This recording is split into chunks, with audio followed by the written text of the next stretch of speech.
Hey, welcome to another edition of the Nonprofit Leadership Studio.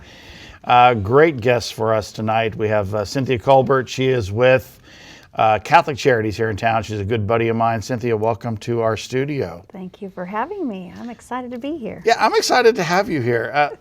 The first question I always ask, and I didn't warn you in advance I was going to ask this question, was, if you're writing a book on leadership, here you are as a leader, you're at Catholic Charities, a very prominent organization in town. What are some of the chapters that you might be writing about? What are some of your key components in regards to leadership? Surprise question. So that wasn't on the list.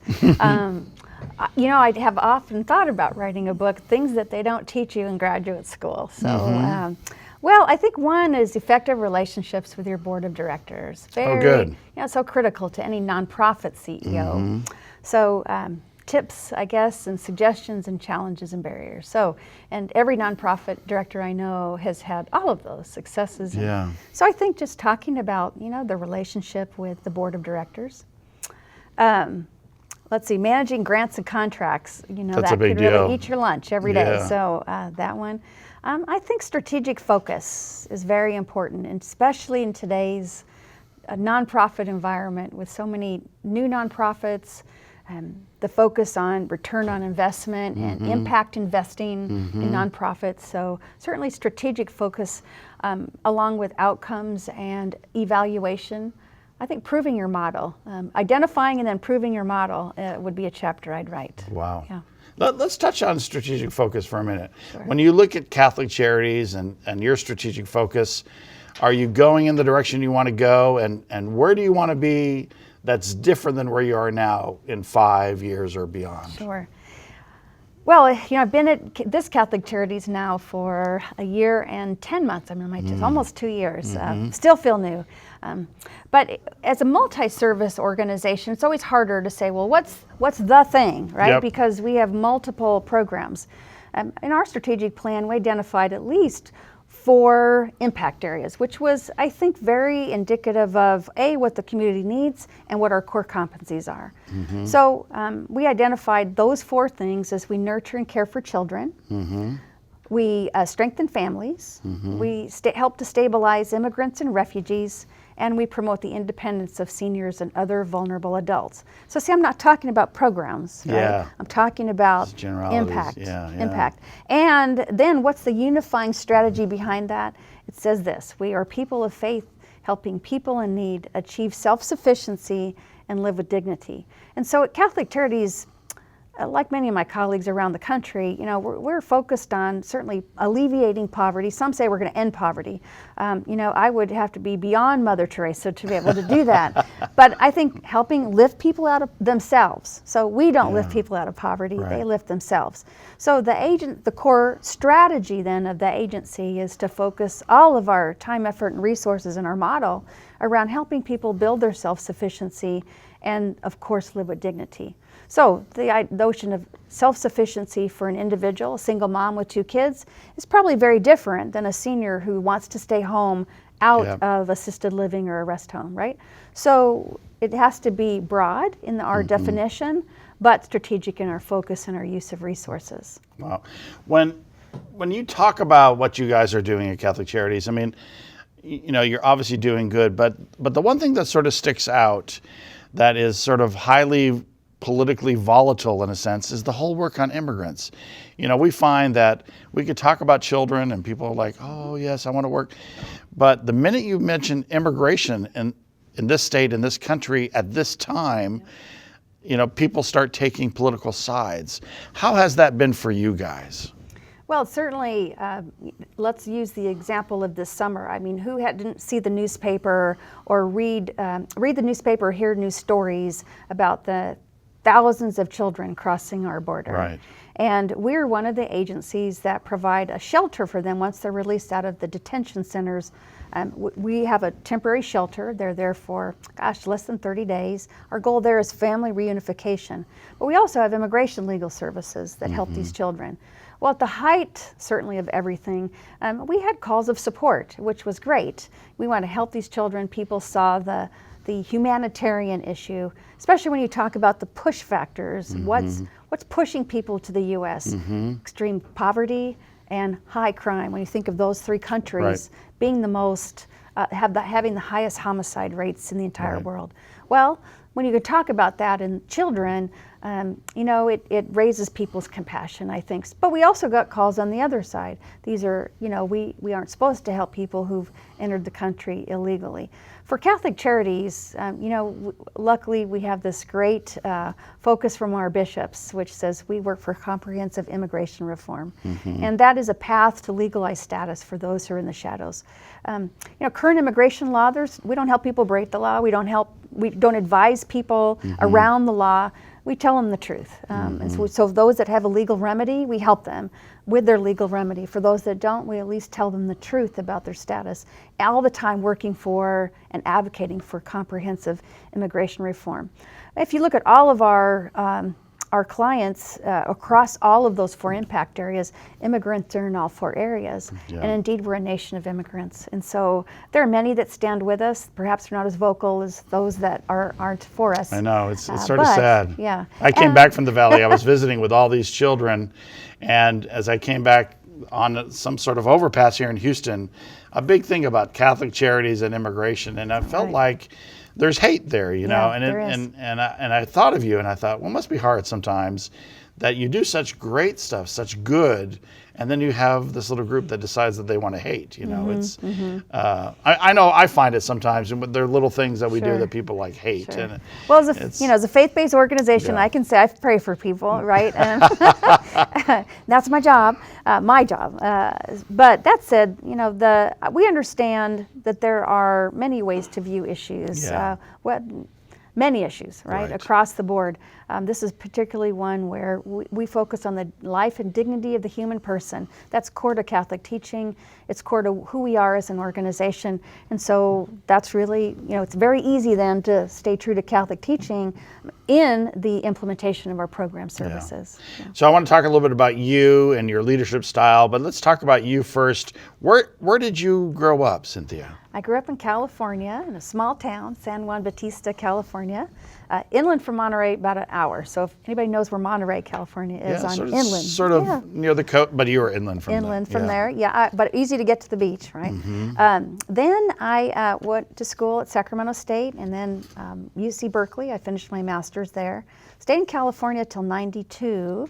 Then we moved to Texas, where we had family.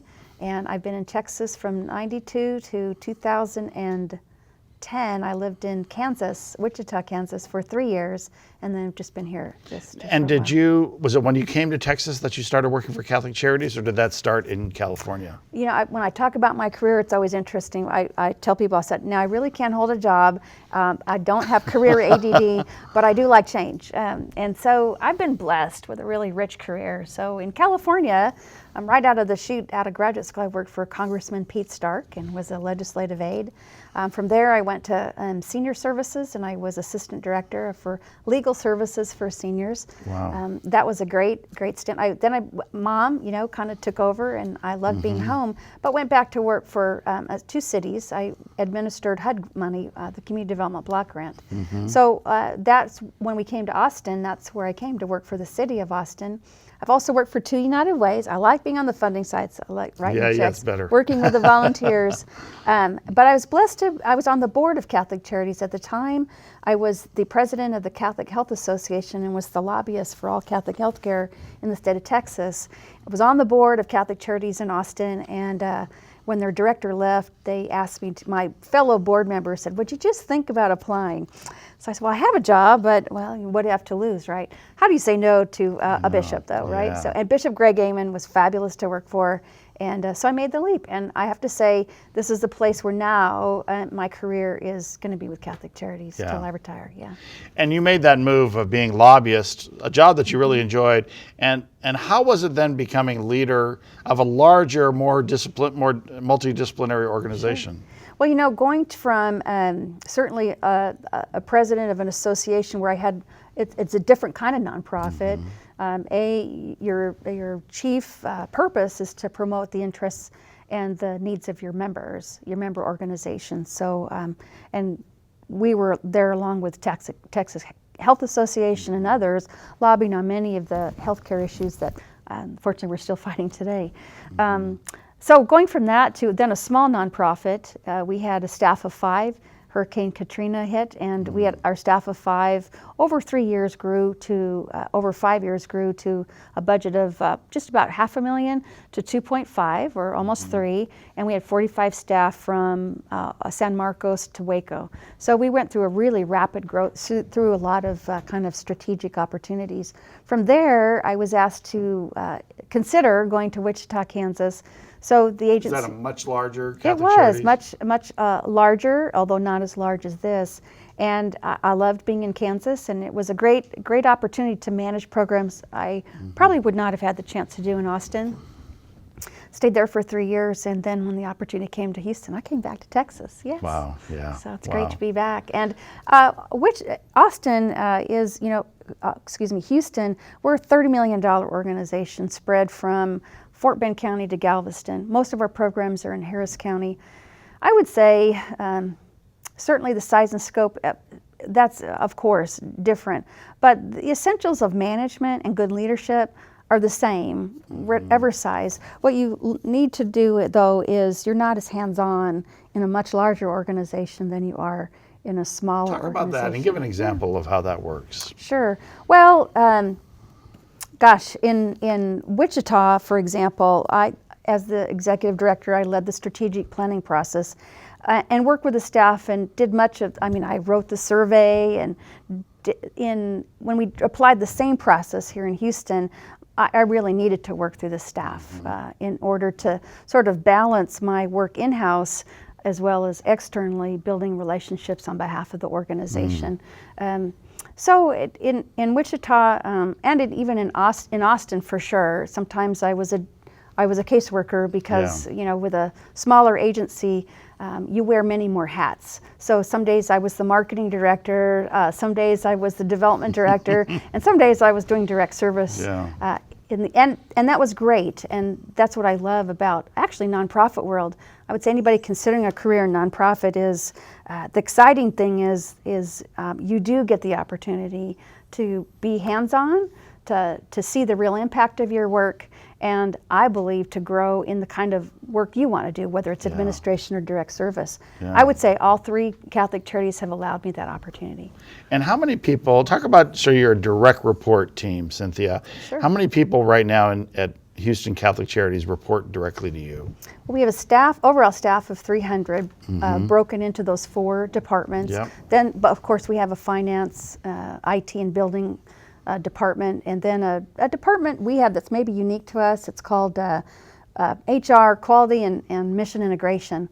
The mission is where it all begins for any organization. So I have a VP over that division. So I have a Chief Financial Officer that reports to me. He's over finances and IT and building stuff. The VP of Human Resources, Quality, and Mission Integration reports to me, and that's sort of where quality and ethics and all of that stuff lives, to permeate it throughout the organization. I have 3 program VPs, so one over children's services, one over family and senior services, and one over immigration and refugee resettlement.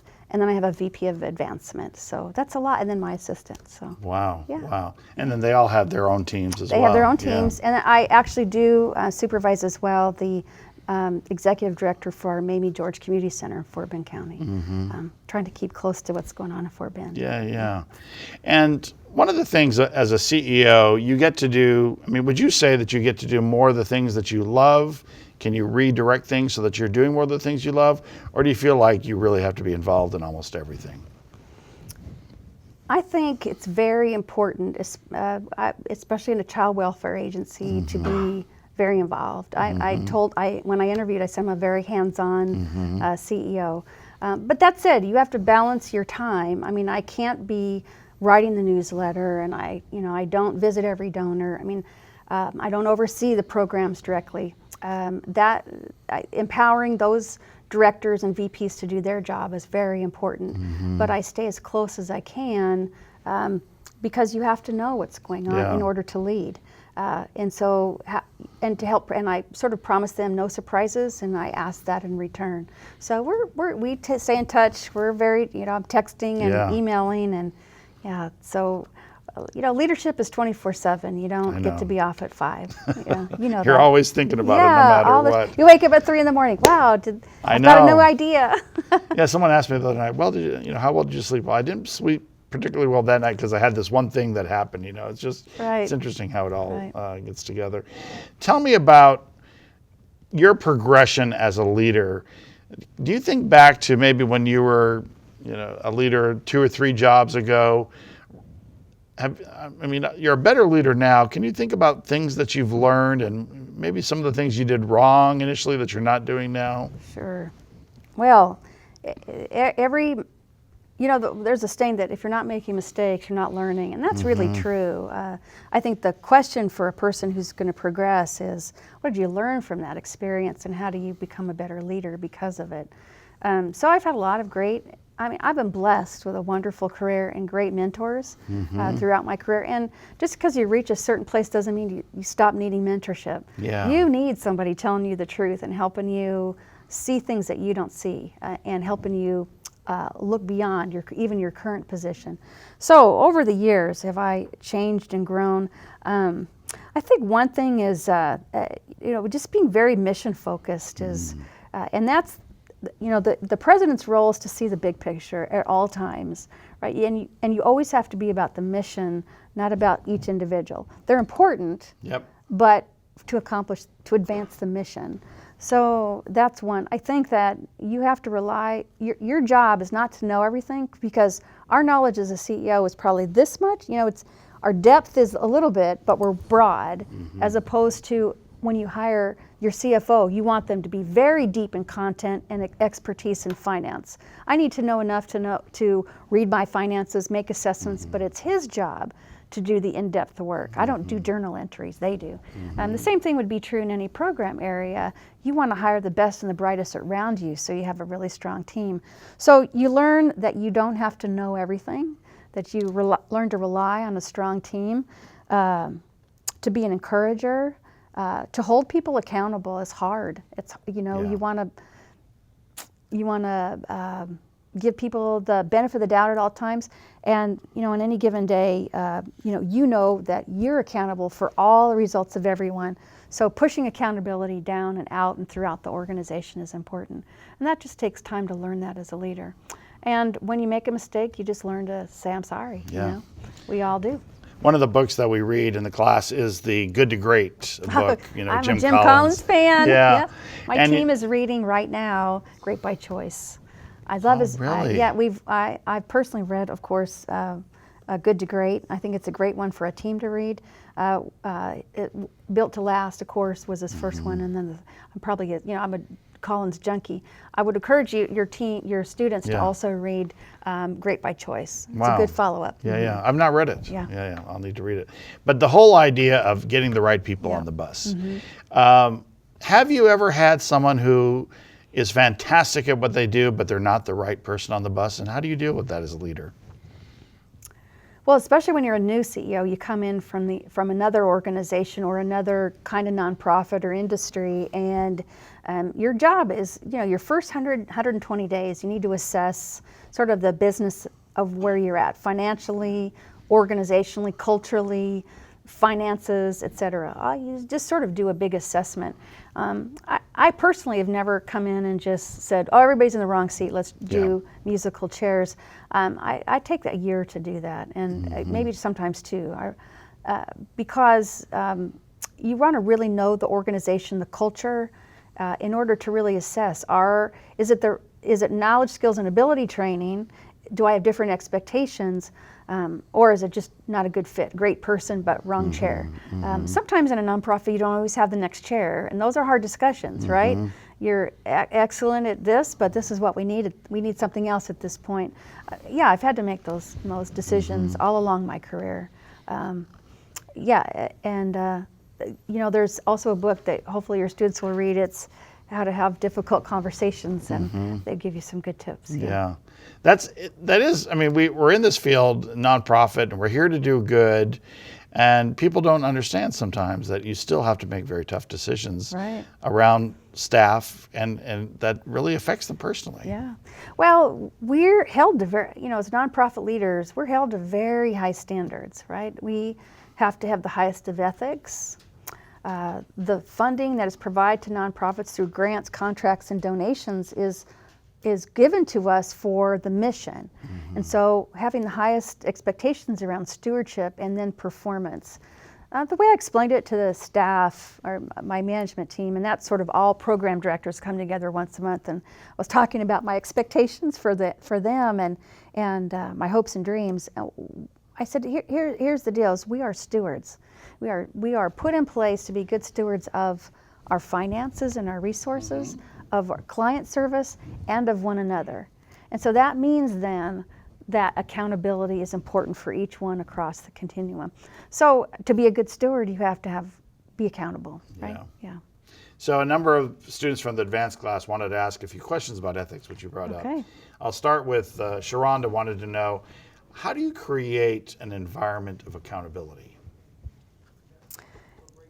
It's every day setting expectations. So I think, first of all, being clear with my direct reports. What are the expectations we have for you, right? So your job description starts with that being clear, goals, and then metrics. Some of the staff don't like the fact that I'm all about data-driven decision making, but to make good decisions, you have to know where you've been in order to determine where you should be. And so metrics are the way we get there. Yeah. How many, what impact, and how often, all the metrics that you collect for your various funders, but for yourself as well. So, sort of driving performance around the mission. We set up a 1-800 ethics line so that if people feel like, I'm afraid to come forward about an issue, I can call that. We investigate it right away. So holding people accountable to our mission, our vision, our values. We have 3 core values: faith, integrity, and then collaboration. Talking about those often. And my mantra is one mission, one team. We're all in it together, but we're going to hold one or other. So I think building a culture of stewardship is very important, and that's what I'm trying to drive. I was reading an article in Business Week recently, and a big article about the Houston Astros and their use of data. You're talking about data, and they said there's a big sign in the Astros organization that says, "In God we trust, all others must bring data." So I thought that was sort of very interesting. You talked about this line that people could call in, basically a whistleblower line. Yeah. Nicole had a question. Have you ever dealt with a sort of full-blown whistleblower, and how does that work? Right. Well, I can give an example. It's whistleblower. The person we have a. That's just good practice to have a whistleblower policy. But how the line works. So I think there are those who are going to be okay with just saying, I'm seeing something I don't understand, or I'm questioning. Is this following our policies, right? Because we have to be consistent in the application of policies for everyone, right? There aren't any favorites. The policies are there for everyone's benefit. Yeah. And then it really is being a good steward when you apply the policies. But the 1-800 line, somebody questioned the assistance that was given to a client. Was the person eligible? Was it a friend of the? So here's what we did. We took it seriously, right? We did an investigation, and we found that actually it was okay. But if had you not done the investigation, in another case we did an investigation, found that really people didn't understand some financial controls about sort of got to have receipts and then signatures and then turn into finance. And it wasn't that people were being untruthful, they were needing training. So the important thing about building this culture of stewardship is to walk your talk, and if you find a problem, to address it right away. And I've just told people, you know what, I'll walk you out myself. If we're not, if there's any lack of stewardship in taking care of the people we serve or following our policies and procedures, one what is it? One bad apple can spoil the whole bunch. Absolutely, I mean, yeah. right? So you have to maintain high standards at all times. Yeah. So directly, no, but sure, we've had instances where people have complained or Yeah. been questioning how things were applied. Yeah. Kristen wants to know about what are some of the threats to maintaining an ethical workplace? Well, when you're a large organization, one of the barriers is you're not all in one building, right? Yeah, that's so right. That's harder too. Isn't your reach, you don't have cameras everywhere, but building that consistent culture across the organization and consistent application of policies is something that we have to be very mindful of, because we're in 5 different locations here or more here in Houston. We have 2 offices in Galveston County, one at the Bay Area, and 2 locations in Fort Bend. So I would say one barrier for us, and maybe large organizations, if you're 24/7, that's the other thing is, you've got different shifts. So shift work, it's not just 8 to 5. So when you're working 24/7 and you have 2 or 3 shifts over that time, again, consistency of the application of policies, being serious if somebody makes a complaint or files a concern, and without violating any kind of confidentiality, letting people know what happened, right? So, and we kind of broadcast things in the agency. The good news, it's also important to celebrate good news, right? Look at what we're doing right, and that also builds that culture. So for us, one of the barriers is just how broadly we're spread. I would say that for us, that's the major barrier. Yeah. One more from the advanced class, and then I'll move to some of the other questions. Martha wanted to know, do you ever see other nonprofits that you're sort of amazed that they don't have some sort of, like there's some unethical standard going on, or there's something that is not up to par?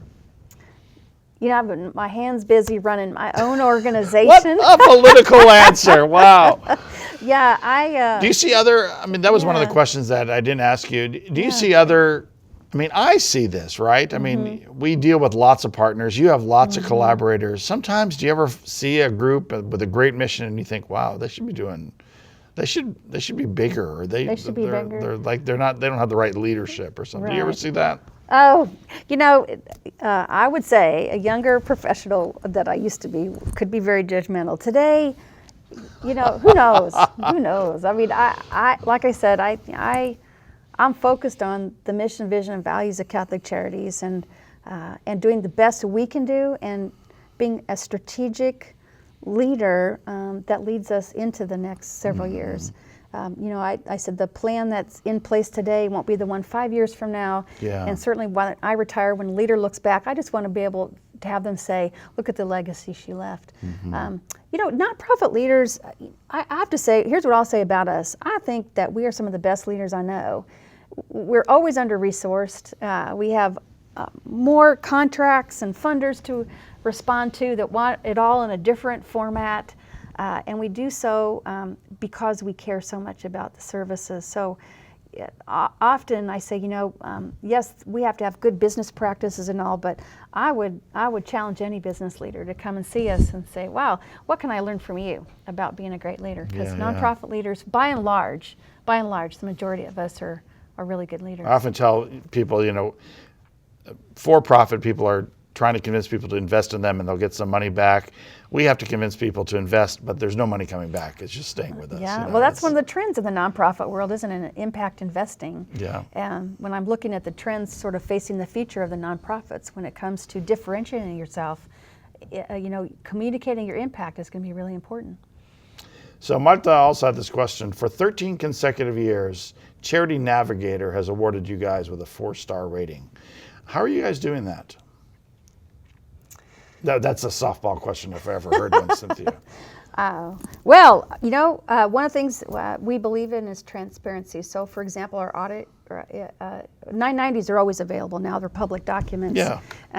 But what it looks for is how you allocate your funds, and we are mindful that we are in business to serve people, not to have fancy offices but you have to have good offices, of course. It's part of dignity of the client. So, you want to keep overhead low, but you still have to have overhead, right? We have to have IT today. We have to have good buildings, clean buildings. We have to have a good financial people, who good grant writers, all of that.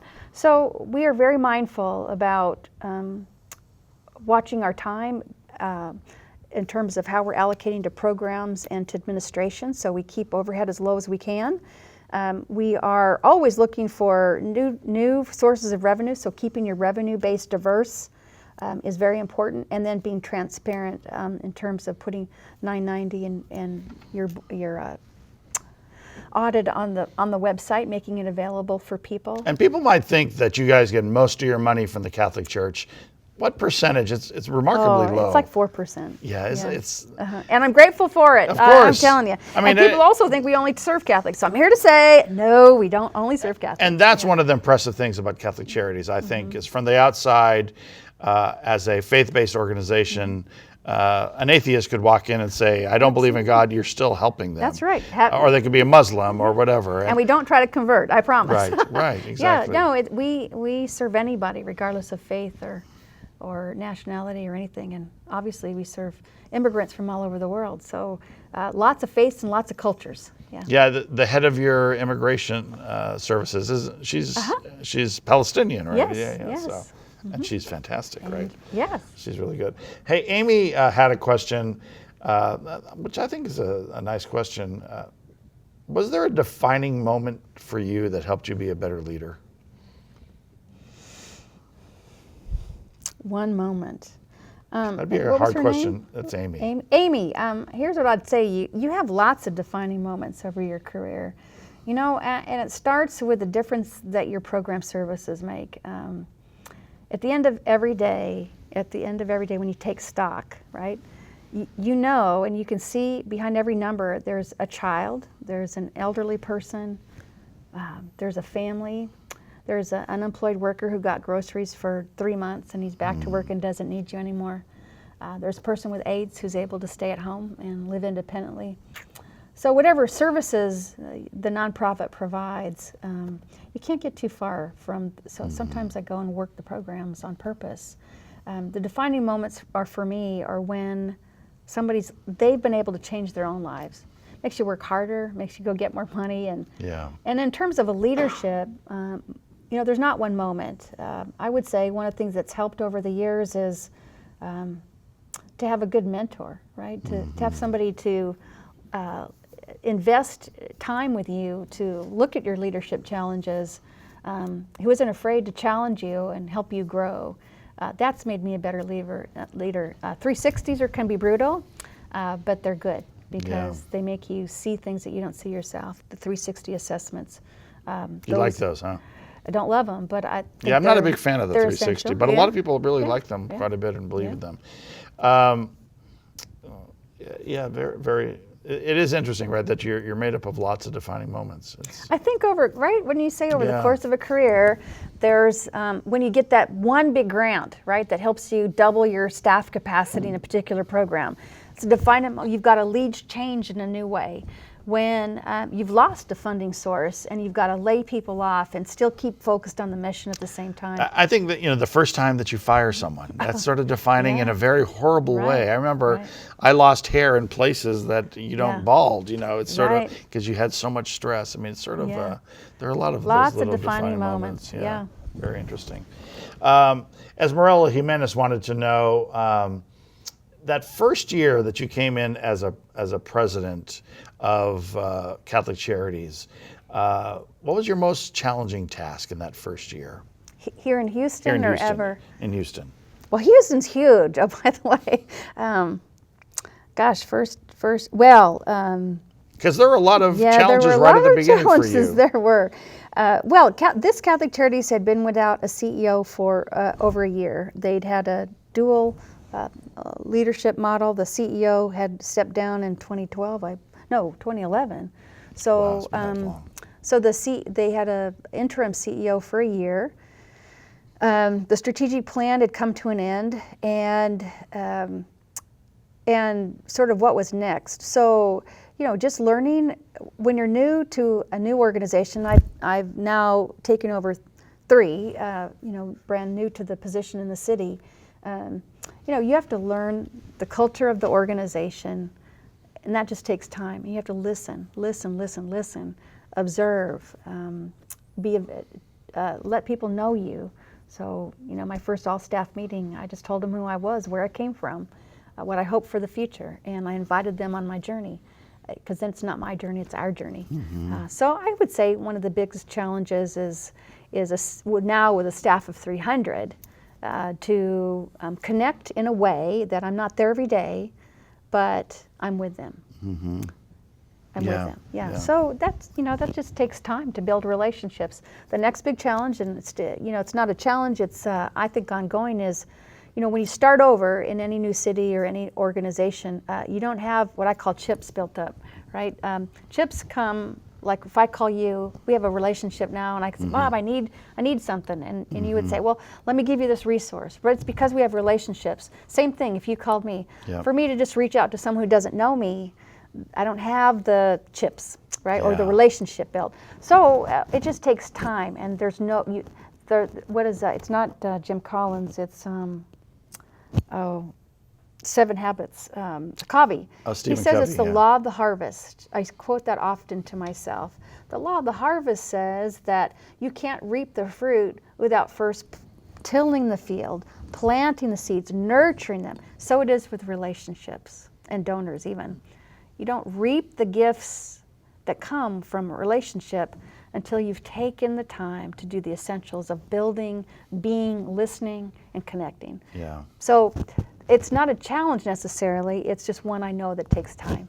That's so well put. I think about what you and I do. I do this a lot. I have lunch with practically everyone in town, and I'm like always doing, and so sometimes when anything comes up, it's very easy to call these people because I know them so well, and I've had lunch with them 2 times a year maybe for the last 5 years, and it's part of that sort of law of the harvest. Very interesting.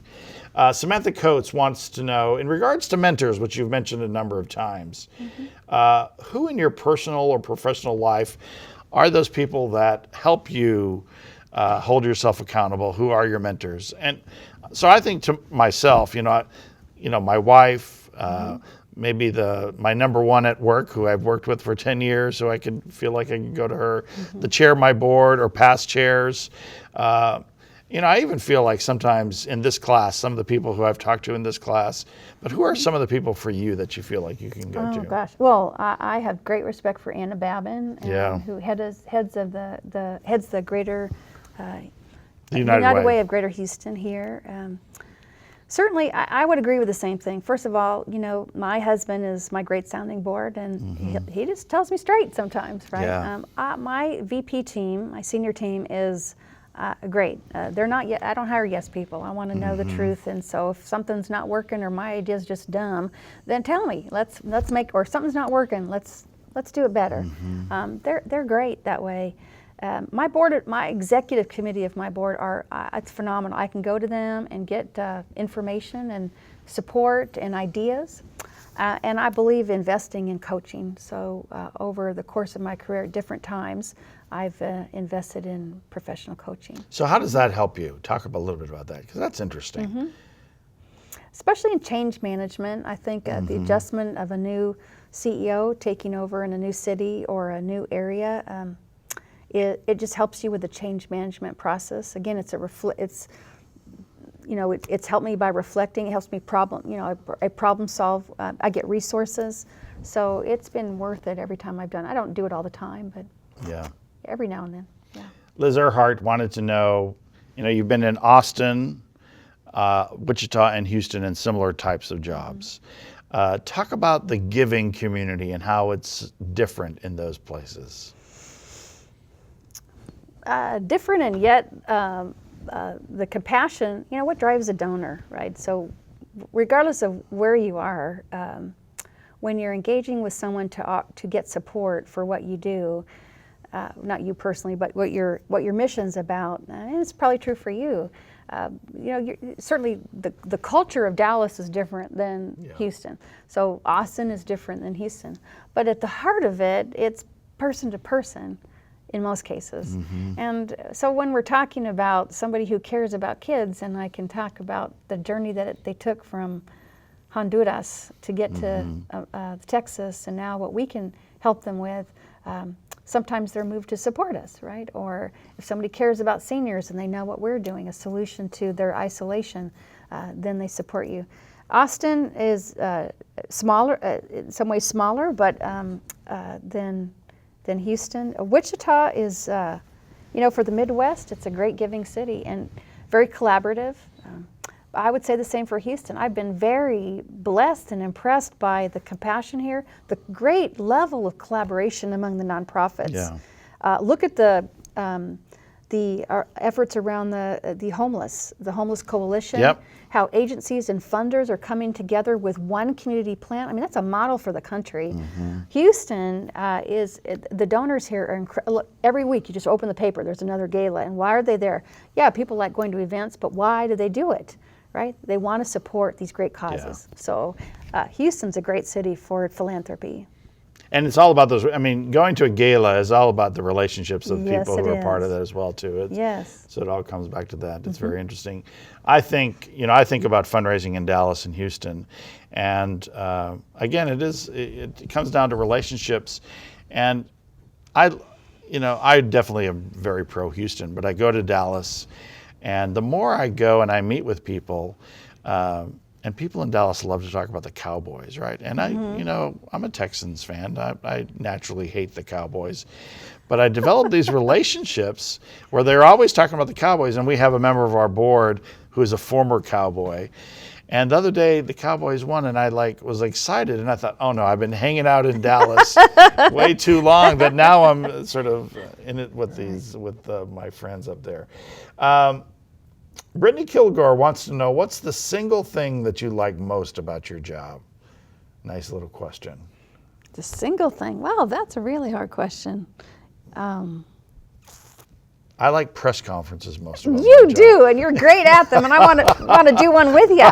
That's the single thing I like most. What do I like most? Oh man, I love the day that we get a big grant in or a big check, and that feels like, man, I can go do some good things with this funding, and it feels like we want to ring a bell. Do you have a bell?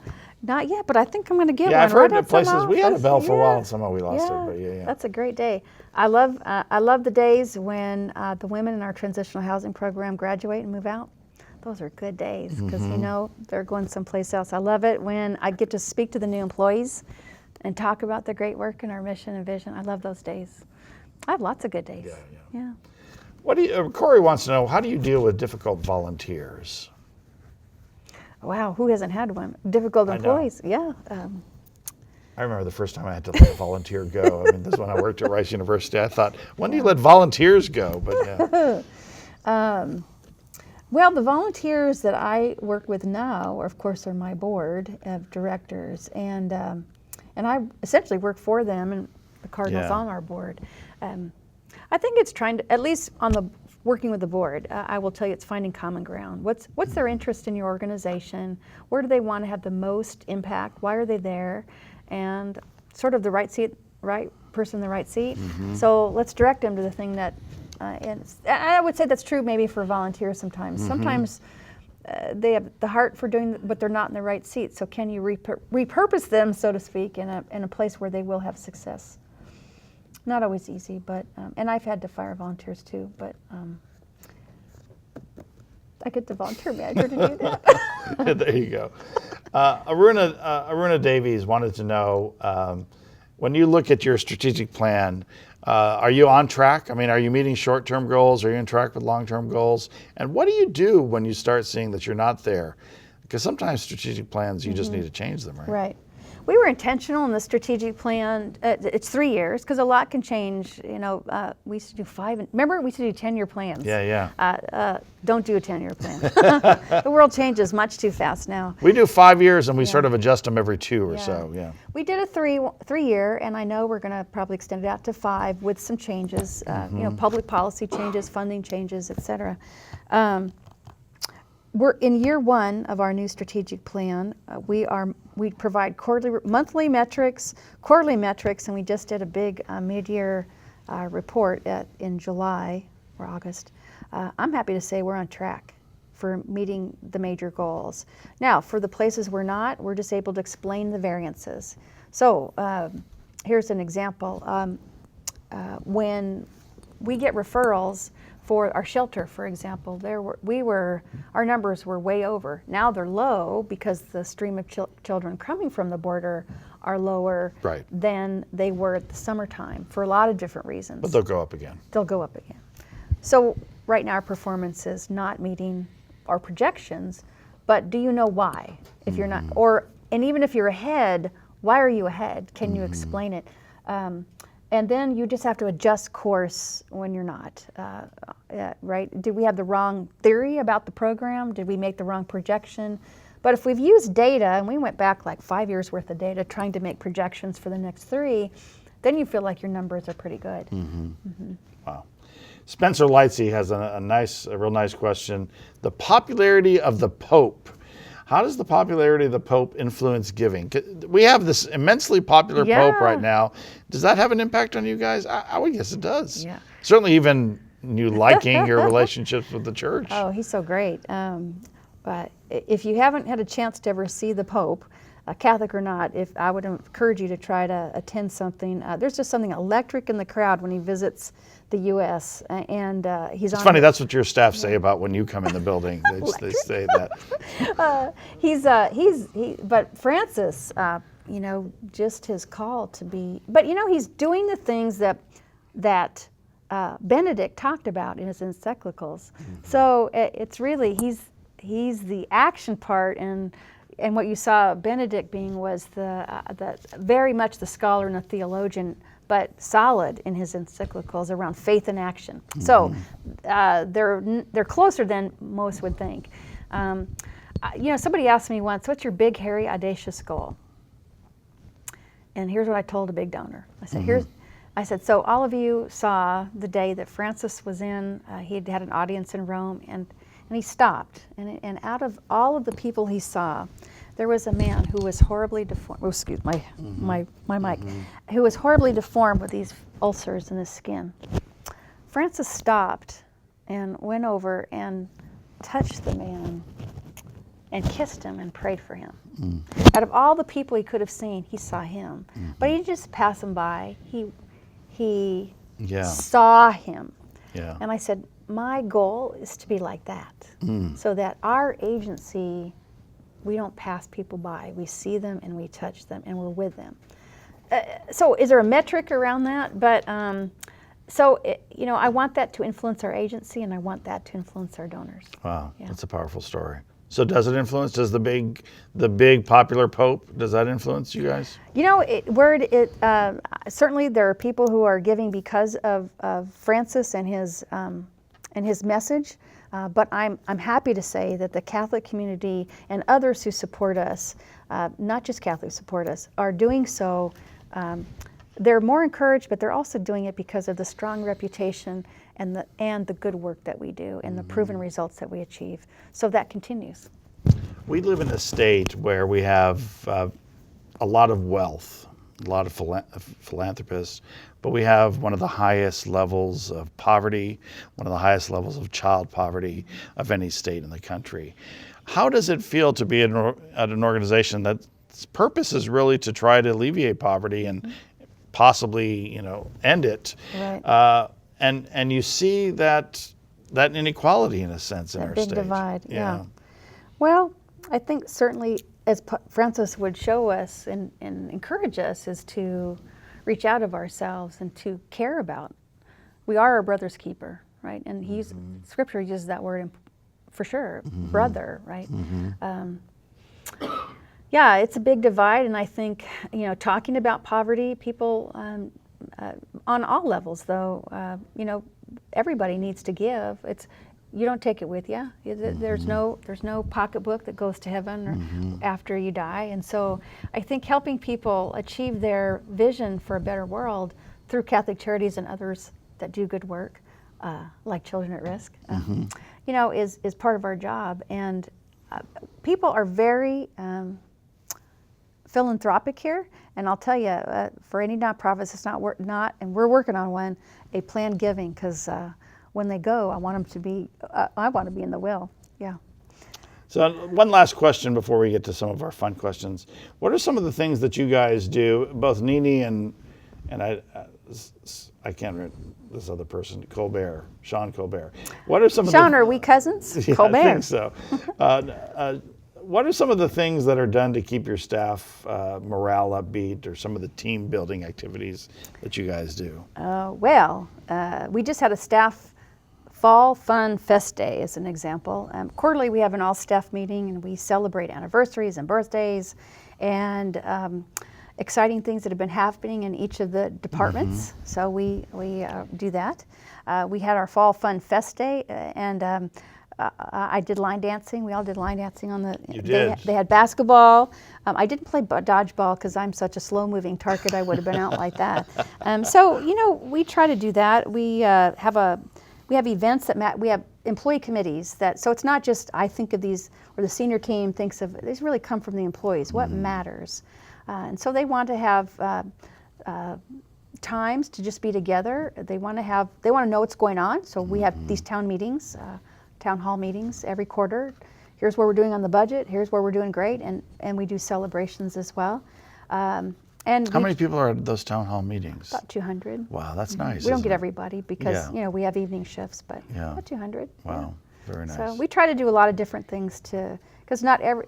We had a hot dog day and we served hot dogs and chips and fruit, and somebody said, well, I'm just not a hot dog fan. Okay, let's find something for you then. So you got to keep it. You have to bring the tofu pups. The only thing I said when we have a staff event, I won't shave my head or kiss a pig, but other than that, I'll join in the fun. Yeah. Oh, very good. Let's talk about three quick fun questions. Work-life balance for you. Does it exist? What work-life balance? If you don't have it, you're no good to anybody. So no kidding that a CEO works a lot of hours and probably 6, if not 7 days a week.